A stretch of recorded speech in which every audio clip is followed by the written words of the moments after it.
मशहूर डायरेक्टर्स में से एक था। और विजय की माँ शोभा वो एक प्लेबैक सिंगर थी, यानी फिल्मों में गाने गाने वाली खातून। विजय पैदा होता है 22 जून 1974 को चेन्नई में।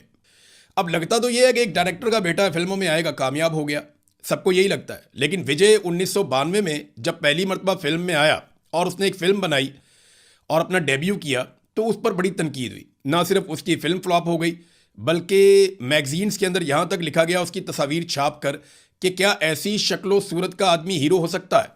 उस वक्त विजय का मजाक उड़ाया गया, उसकी अदाकारी और उसके दिखावे के ऊपर, जैसा वो दिखता था उसकी लुक्स के ऊपर टर्न्स किए गए। लेकिन विजय ने हार नहीं मानी, वो खामोशी से अपना काम करता रहा। 1996 में उसने एक और फिल्म बनाई और उसे एक बहुत बड़ा ब्रेक मिल गया उस फिल्म से। और लेकिन असल धमाका जो विजय ने किया वो उसकी एक फिल्म थी गिल्ली, जो उसने 2004 में बनाई थी। और इस फिल्म ने विजय को तमिलनाडु का एक बहुत बड़ा स्टार बना दिया। उसके बाद लगातार उसकी फिल्में आती रहीं, 2012 में, 14 में, 17 में, 21 में, 23 में। लगातार विजय ने बहुत सारी फिल्में बनाई और एक के बाद एक ब्लॉकबस्टर फिल्म उसके नाम होती रही।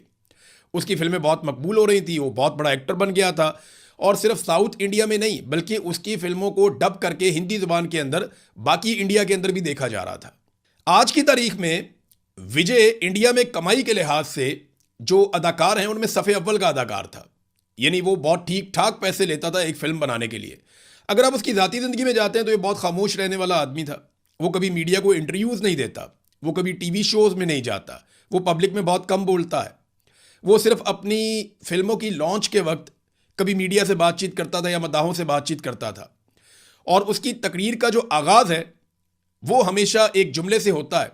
जुमला तो वो तमिल ज़बान का है, उसका तर्जुमा मैं आपको बता देता हूँ कि मेरे दिल में बसने वाले मेरे प्यारे फैंस, वो इस जुमले से हमेशा अपनी बातचीत का आगाज़ करता था। विजय का नज़रिया हमेशा से ये नज़रियाती तौर पे एक फलाई आदमी था। वो सियासत में आने से पहले उसने एक फलाई इदारा भी बनाया हुआ था जिसका नाम था VMK, यानी विजय मक्कल अयाकम। ये अब तमिल ज़बान का एक लफ्ज़ है, तो VMK के नाम से उसने अपना एक इदारा बनाया हुआ था। और तमिलनाडु के हर ज़िले के अंदर गरीबों की वो मदद करता था।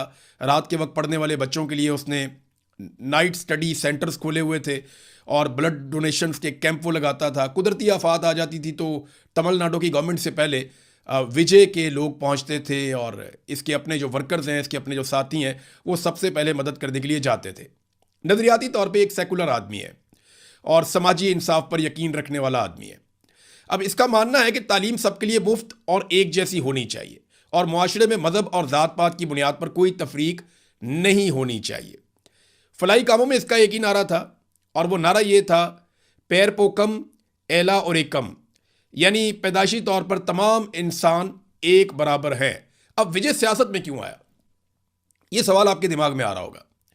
तो इसका जवाब जो है वो हुकूमत के पास है, क्योंकि तमिलनाडु की हुकूमत ने और बीजेपी की हुकूमत ने विजय के साथ कुछ ऐसा किया कि उसको सियासत में आना पड़ गया।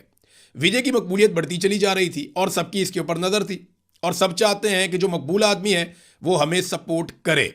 और सिस्टम अपने लिए ऐसे आदमी को ख़तरा भी समझता है। हिंदुस्तान के करप्ट पॉलिटिकल सिस्टम ने विजय को गिराने की कुछ कोशिशें की और उसकी वजह बनी उसकी 2 फिल्में। विजय ने एक फिल्म की 2017 में, फिल्म का नाम था मिर्सल। इस फिल्म में विजय का एक डायलॉग था और उस डायलॉग ने इंडिया की सियासत में आग लगा दी। इस डायलॉग में विजय ने हुकूमत के ऊपर तनकीद की थी और टैक्स को लेकर तनकीद की थी। इसका ये डायलॉग बहुत ज़्यादा वायरल हो गया, पूरे इंडिया में लोग इसको दोहराने लगे और हर जगह पे इसकी डिस्कशन भी हो रही थी। विजय ने जो डिजिटल इंडिया का एक पूरा कॉन्सेप्ट है उसके ऊपर